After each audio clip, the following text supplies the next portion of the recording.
What would you do if the world saw you as nothing more than a ghost?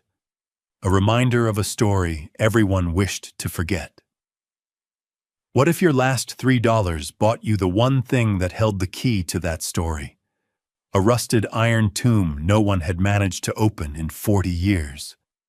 For 19-year-old Lucy Mercer, this wasn't a question. It was the weight pressing down on her shoulders in the damp Astoria air. She paid the salvage man, a man who pitied her more than he wanted her money, and in return, he gave her a corroded diving bell that had become a local joke. But what was locked inside that sphere of rust and ruin wasn't just stale air and forgotten machinery. It was a secret from the deep, a message from a wreck they never found, and the truth that would finally bring her father's name back from the cold, crushing silence of the sea. Settle in and stay close, and let us know in the comments where you're watching from, as we tell the story of the girl who bought a coffin and found a compass. Lucy Mercer arrived back in Astoria on the morning tide, not with a triumphant return, but with the quiet shuffle of defeat. The salt spray felt different now, colder, less like a welcome and more like a final judgment. It had been 6 months since her father, a diver named Thomas Mercer, had been lost to the unforgiving currents of the Columbia Bar. He had been the best, a man who could read the water like a book, but the sea keeps its own ledgers. He left behind a daughter with his steady gray eyes, a mountain of debt to the very salvage company that had employed him, and a reputation stained by whispers of recklessness. Lucy had spent the last half-year in Portland, working in a cannery until her hands were raw and her spirit was thin as a worn-out net, all to settle his accounts. Now she was back, with nothing to her name but a small, derelict plot of land her mother had left her on the edge of town, and the few dollars she had folded into a tight square in her pocket. She walked with her head down, her father's old canvas coat a poor defense against the wind that swept up from the docks. The town watched her pass. They saw not a young woman, but the last page of a sad story. They saw the Mercer girl, the one whose father the sea had claimed, the one who had come back with nothing. Her only companion was the weight in her coat pocket, a heavy, worn rigging knife with a handle of smooth, dark wood. It was her father's. Its familiar heft was the only solid thing she felt she had left in the world. She didn't come back for pity or for a new start. She came back because this was the only place that felt like home, even if it was a home haunted by the ghost of the man who had taught her the language of rope, tide, and iron. Her walk took her past the sprawling, chaotic yard of Croft Salvage, the very company her father had worked for. It was a graveyard of ambition, filled with rusting chains, splintered masts, and the bones of ships that had lost their fight with the Pacific. And there, sitting half-sunk in the mud like a forgotten god, was the diving bell. It was an old one, a heavy iron cask from a generation before, its surface a mottled tapestry of orange rust and green verdigris. Its brass fittings were dull as lead, its viewing ports clouded with grime and salt. It looked less like a tool and more like a monument to failure. She remembered her father talking about it once, a flicker of a memory. "That old bell," he'd murmured, staring out at the rain. "She's got more secrets than the sea itself." At the time, she'd thought it was just one of his quiet, poetic turns of phrase. Now, standing there in the cold, the words felt different. They felt like a sign. She found Silas Croft, the owner of the yard, and the man who held her father's final debts, in his office. He was a thick man with a voice that always seemed too loud for any room he was in. He looked up from his ledger, his expression a mixture of surprise and impatience. "Mercer," he grunted. Thought you were done with this town." Lucy kept her voice even. "I am. I just came to look at something." She led him out to the bell. Croft laughed, a short, barking sound. "That thing? It's a tomb. We haven't been able to get the hatch open in 40 years. Bolts are fused solid, worth more as scrap, and barely that." "How much?" Lucy asked, her gaze fixed on the corroded seal. Croft sized her up, the worn coat, the tired look in her eyes. He saw a fool's errand, a child chasing a ghost. "You want it? $3, and you haul it out of here yourself. Today." It was a mocking price for a ton of useless iron. He expected her to walk away. Instead, Lucy unfolded the last of her money and placed it on a nearby barrel. "Done," she said. What could be inside that rusted shell that a father would call a keeper of secrets? Was it just the idle talk of a tired man? Or did he know something no one else did? Let us know what you think in the comments below, and be sure to subscribe for more stories of incredible discoveries. For Lucy, the real work had only just begun. The whispers started before the ink on her bill of sale was even dry. Men leaning against the general store watched as she tried to figure out how to move a ton of iron with no horse and no wagon. Their talk was a low murmur, carried on the wind like sea foam. "That's Tom Mercer's girl. Lost her senses, looks like. Spending her last dollar on Croft's scrap heap." Silas Croft himself made a show of it, strolling into the saloon later that day and telling the story with a theatrical flourish. "Gave her a bargain," he boomed, to the laughter of the men at the bar. $3 for the privilege of owning the heaviest piece of junk on the coast. The girl's chasing her father's ghost right into the poorhouse. The laughter was a physical thing, a wave of dismissal that Lucy felt even from a block away. It followed her as she walked to the one place she knew she might find help. Jedediah Stone's livery was at the edge of town, a place that smelled of hay, leather, and honest work. Jed was an old man with hands as gnarled as driftwood, and he had been her father's closest friend. He saw her coming, and his weathered face softened. He didn't ask questions. He didn't offer pity. He simply listened. "I need to move it, Jed," she said, her voice quiet. "To my mother's old plot by the inlet." He looked at her for a long moment, his eyes holding a deep sadness. "Your father was a good man, Lucy. He saw things other folks missed." He hitched up his strongest draft horse to a heavy dray wagon and said, "Let's go get your inheritance." That evening, as the sun bled into the Pacific, they finally settled the bell onto the small patch of grassy land overlooking the water. As Jed was leaving, an old woman Lucy had only ever seen from a distance walked slowly along the shoreline. She was Alara, a Maka elder whose family had lived on this coast since before the first ships had ever appeared. She paused and looked not at Lucy, but at the bell, its dark shape a hulking silhouette against the dying light. Her voice, when she spoke, was as soft as the rustle of beach grass. "Some things don't give up their dead," she said, her gaze distant. "They give up their stories."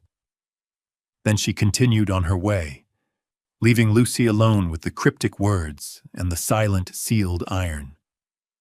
The town's laughter echoed in her ears, but Alara's words settled deeper, planting a seed of question in the barren soil of her grief.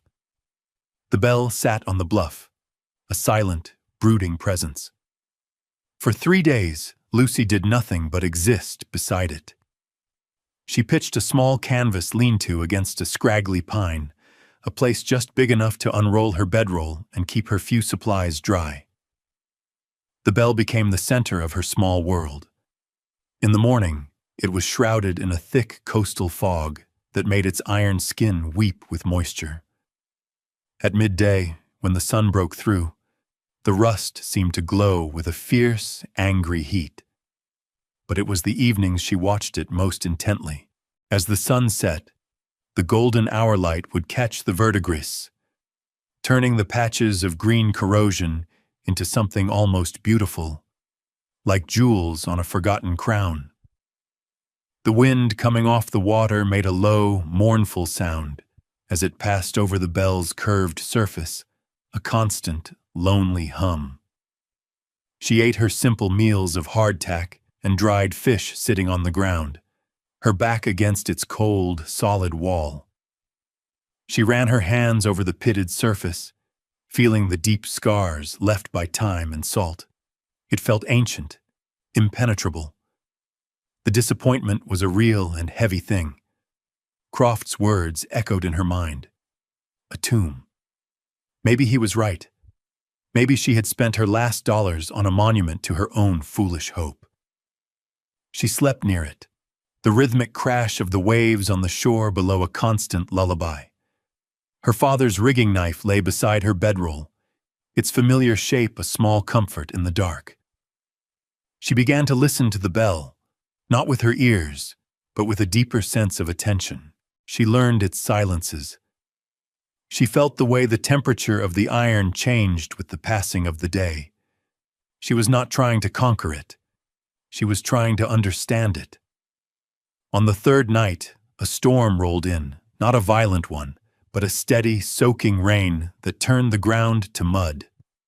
Lucy huddled in her lean-to, watching the rainwater trace paths down the bell's rusted face, like tears. She felt a profound loneliness, a sense that she and this discarded object were two of a kind, abandoned, weathered, and holding a secret no one cared enough to uncover. The world had written them both off. That night, she didn't dream of her father's smile or the warmth of his hand. She dreamed of the crushing dark of the deep ocean, of immense pressure, and of a silence that was waiting to be broken. The morning after the rain was clean and cold. The air smelled of wet earth and salt. Lucy was boiling a small tin of water for tea when she saw it. The sun was low, casting long shadows, and the light hit the bell at just the right angle. She had looked at the main hatch 100 times, a circle of thick iron held fast by a ring of heavy, corroded bolts. They were all identical in their decay, covered in the same thick crust of orange and brown rust, all except one. Near the bottom of the ring, one bolt head seemed different. The rust on it was lighter, more of a surface dusting than a deep-seated fusion. The hexagonal shape of the bolt head was still faintly visible beneath the corrosion, whereas the others had been rounded into shapeless knobs by the years. It was a tiny detail, something you would only notice if you had been staring at it for days, if you had committed every inch of its surface to memory. She put down her tin cup and walked over, her boots sinking slightly in the damp soil. She crouched down, her face close to the cold iron. She traced the edge of the bolt with her finger. It was subtle, but it was there, a difference, a disruption in the pattern of decay. The sight of it triggered a memory, sharp and clear as a shard of glass. She was a girl, maybe 10 years old, sitting on a dock while her father repaired a pump. He was holding 2 different screws in his palm. "See this, Lucy?" he had said, his voice patient. "This one's galvanized steel, this one's plain iron. You put them both in the salt, the iron will die 100 times faster. Every material tells you its own story, you just have to learn how to read it." He had been talking about screws, but the lesson settled deeper. Her eyes scanned the ring of bolts again. They were all the same size, the same design. But that one bolt had not been exposed to the salt and the air for as long as the others. Someone had replaced it. Or more likely, someone had removed the original bolt and then put this one back in its place, sometime much more recently than 40 years ago. She didn't reach for a wrench. She didn't try to force it. She just stood up, her mind racing. The town saw a sealed tomb. Silas Croft saw a useless lump of scrap, but her father had seen a keeper of secrets, and now, for the first time, Lucy saw a lock. The next day, she walked back into town. She avoided the main street, sticking to the alleys, feeling the weight of the town's judgment like a physical cloak. She didn't go to the general store for supplies. Instead, she went to Jed's livery. He was mending a harness, his hands moving with slow, practiced economy. "I need a few things, Jed," she said, laying a small, carefully drawn diagram on a barrelhead. It showed the bolt ring of the hatch. A heavy wrench, a long pry bar, and a good file, and oil, all the oil you can spare. Jed looked from the drawing to her face. He saw the new light in her eyes, the flicker of determination that had replaced the dull exhaustion. He didn't ask what it was for. He simply nodded, went into his workshop, and returned with the tools. They were old and heavy, seasoned with years of hard work. He also gave her a block and tackle. "Might need the leverage," he said gruffly. "Don't you go hurting yourself out there."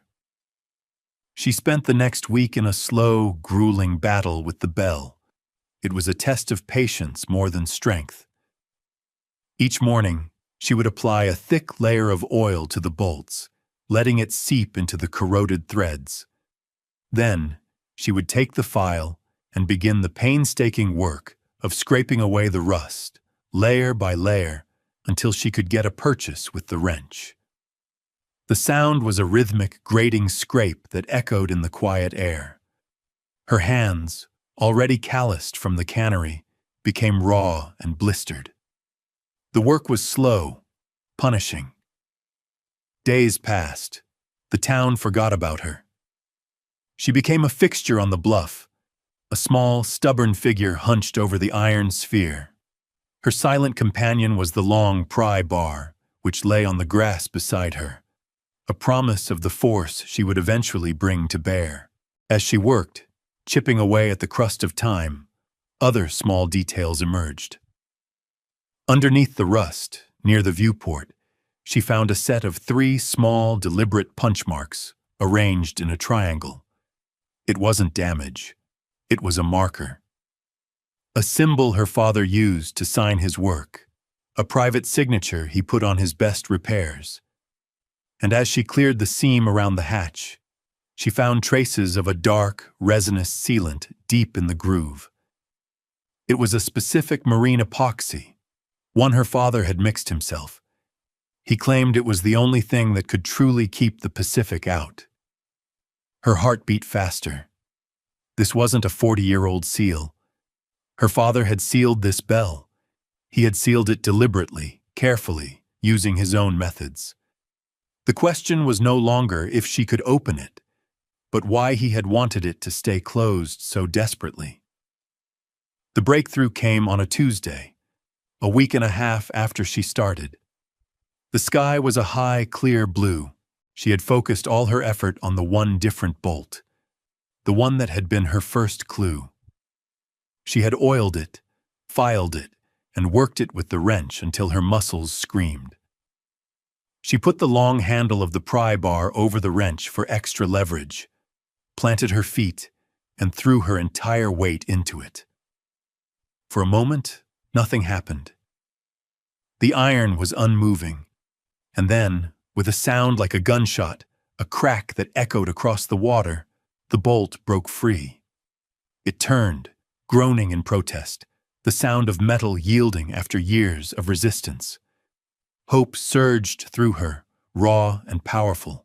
One by one, over the next 2 days, the other bolts followed. Each was a victory, a small battle won against time and neglect. Finally, only the fused seal itself held the hatch in place. She wedged the tip of the pry bar into the seam. She took a deep breath and pushed down. The The seal broke with a long, mournful hiss, the sound of stale, compressed air escaping its iron prison. The smell that washed over her was overwhelming. The scent of a locked room, of briny stillness, old canvas, and something else. Something metallic and cold. She didn't throw the hatch open. She worked it slowly, carefully, leveraging it up until a sliver of daylight pierced the darkness within. She peered inside, but it was too dark to see. Fetching her lantern, she lit the wick and held it up to the opening. The light fell into the small, cramped space. The first thing she saw was a large parcel wrapped in oilskin, lashed securely to a small bench. Next to it, tucked into a corner, was a leather-bound book, also wrapped in a protective layer of waxed canvas. Her hands trembled as she reached inside. The air was cold on her skin. She pulled out the book first. She unwrapped the canvas, her fingers fumbling with the knots. It was a diver's logbook. She opened it to the first page. The handwriting, a strong, clear script, was unmistakable. It was her father's. She sank to her knees on the damp ground, the logbook open in her lap. The entries detailed his last weeks. He had been working for Croft, salvaging a modern wreck, but in his off hours, he had been pursuing a legend, the Estrella Perdida, a Spanish galleon that had gone down in a storm 2 centuries before, its location lost to time. He had found it. The logbook described the wreck, lying in a deep canyon not far from the coast. He made one dive. The last entry was chilling. Brought up 1 chest, gold and silver reals. Croft is watching me. He suspects. He's a thief. Cannot bring it up through him. The bell is the only safe place. Will come back for it when I am clear of him. This is for Lucy. The date was the day before his final, fatal dive. With shaking hands, she reached back into the bell and pulled out the heavy, oilskin-wrapped parcel. She tore it open. Inside was a small, sea-stained wooden chest, bound with iron straps. The lock was long gone, rusted away. She lifted the lid. It was full to the brim with coins. They were dark with age and the sea, but the glint of gold and silver was undeniable. This wasn't a tomb. It was a time capsule. It was a treasure chest. It was her father's last letter, written in courage and sealed in iron.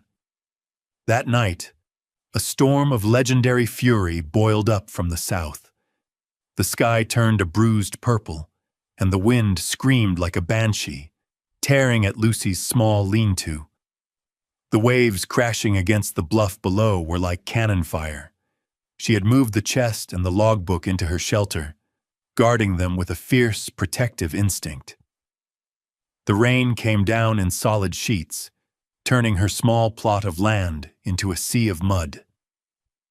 She huddled inside, the lantern casting a warm, flickering glow on the coins, listening to the tempest rage outside.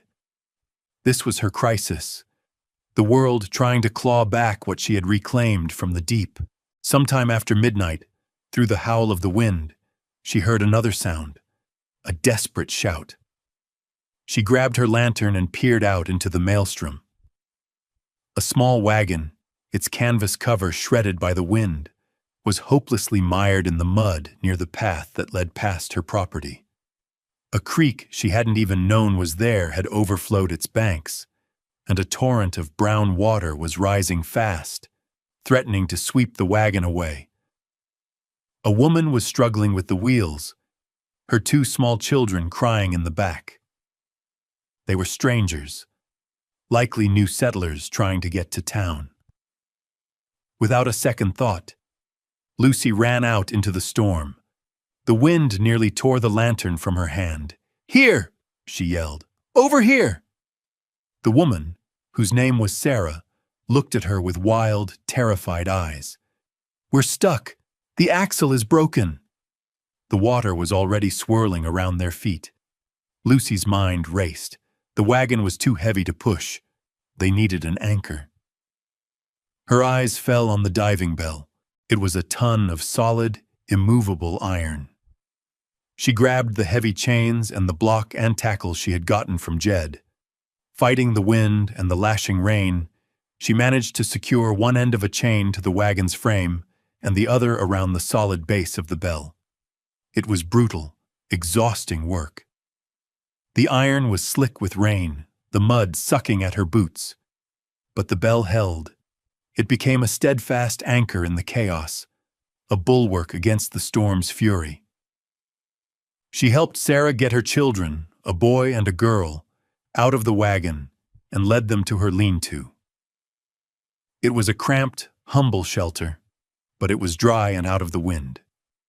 She gave them her only blanket and shared the small portion of bread she had left. They huddled together, 4 strangers bound by a storm, the lantern light illuminating the open chest of Spanish gold that sat incongruously in the corner. Sarah stared at it, her eyes wide, but she asked no questions. She just held her children close, her gratitude a palpable presence in the tiny space. Lucy had made her choice. Her father's legacy wasn't just the treasure. It was the strength and integrity he had passed down. And that night, she used it not to enrich herself, but to save a family from the storm. When dawn broke, the world was washed clean. The storm had passed, leaving behind a sky of pale, fragile blue and a landscape rearranged by its fury. The creek had receded, leaving the family's wagon tilted at a drunken angle, but safe, held fast by the chain connected to the diving bell. The woman, Sarah, looked at Lucy with eyes full of a gratitude so profound it needed no words. Her husband, a farmer named Daniel, arrived an hour later, having ridden ahead to town the day before. When he saw his family safe and heard the story of their rescue, he gripped Lucy's hand, his own voice thick with emotion. "We owe you everything," he said. "Anything you ever need, you have only to ask." He was a man of his word, and a man who could not keep a story of such courage and kindness to himself. By noon, the tale of the Mercer girl saving the new family with her father's old diving bell was all over town. It was a different kind of story than the one they had been telling about her. Later that day, Lucy wrapped a few of the coins in a piece of cloth, placed them in her pocket, and walked into Astoria. This time she walked down the center of the main street. The whispers that followed her were different now. No longer mockery, but curiosity and a new, grudging respect. She didn't go to the bank. Instead, she went to the small, quiet office of Mr. Abernathy, a retired historian and assayer known for his honesty. He was a kind, elderly man with spectacles perched on his nose. He listened to her story patiently, then examined the coins she placed on his desk. He held one up to the light, turning it over and over. "Incredible," he murmured, his voice hushed with awe. "These are Spanish reales, from the mint at Potosi, consistent with the manifest of the Estrella Perdida." He looked at her over his spectacles. The wreck was never officially found. Any salvage would be unrecorded. Legally, Miss Mercer, according to maritime law, this is a private find. It belongs to you. As she was leaving his office, she saw Silas Croft coming down the street. He had clearly heard the rumors. His face was a thundercloud. He marched up to her, his voice a low growl. "That bell was my property. Anything inside it is mine." But before Lucy could even respond, Daniel, the farmer she had rescued, stepped up beside her. Then Jed appeared from his livery. A few other townsfolk, drawn by the confrontation, stopped and watched, their expressions no longer laughing, but steady and watchful. "She has a bill of sale, Silas," Jed said, his voice calm and firm. "Signed by you. $3 for the bell and all its contents?" Croft looked from face to face, seeing no support, no one to back his bluster. He saw the shift in the tide of public opinion. He was alone, defeated not by law, but by a community that had finally chosen its side. He gave a wordless snort of disgust, turned, and walked away. A man humbled by the quiet integrity of a girl he had dismissed as a fool. A month later, the late afternoon sun cast a long golden light across the water. The air was warm, smelling of pine and salt, and the promise of a gentle evening. Lucy stood on the bluff, looking out at the sea. The diving bell was still there, no longer a tomb or a mystery, but a landmark, a part of her history. She had cleaned it, scraped away the worst of the rust, and oiled the iron to protect it from the air. The open hatch was like a watchful eye, gazing out at the horizon. She hadn't sold all the coins. She had sold just enough to buy a small, sturdy salvage boat, the Estrella, and to hire a small crew. She had paid off the last of her father's phantom debts to Croft, not because she had to, but because she wanted the Mercer name to be clean. The rest of the treasure was secure, a foundation for a future built on her own terms. The rescued family had become her first friends in this new life, bringing her fresh bread and milk from their new farmstead. The town treated her with a quiet reverence. She was no longer just Tom Mercer's girl. She was Lucy Mercer, a woman who had pulled a story of courage and treasure from the past and used it to build a future. Jed walked up the path and stood beside her, following her gaze out to the water. The gulls cried overhead, their calls weaving into the gentle rhythm of the waves. He nodded toward the small boat bobbing at its new mooring in the inlet below. "Got a name for your new company yet?" he asked, his voice soft. Lucy didn't look at him. She kept her eyes on the endless line where the water met the sky, the same view her father must have watched 1,000 times. A small, peaceful smile touched her lips. "He didn't leave me a wreck," she said, her voice clear and steady in the evening air. "He left me a compass." She had found her direction. It wasn't in the gold or the silver, but in the story of integrity, patience, and a father's enduring love. A story that had been waiting for her all along, locked away in a rusted heart of iron. Thank you for staying with us for this incredible story of loss and discovery. It's a powerful reminder that the most valuable things we inherit are not always made of gold, but of guidance. If you were moved by Lucy's journey, please give this video a like and let us know your favorite part in the comments below. Be sure to subscribe and turn on notifications so you don't miss our next story. We have another one coming soon about a man who finds a hidden message in the one book no one in his town was ever allowed to read. You won't want to miss it. Until next time, take care.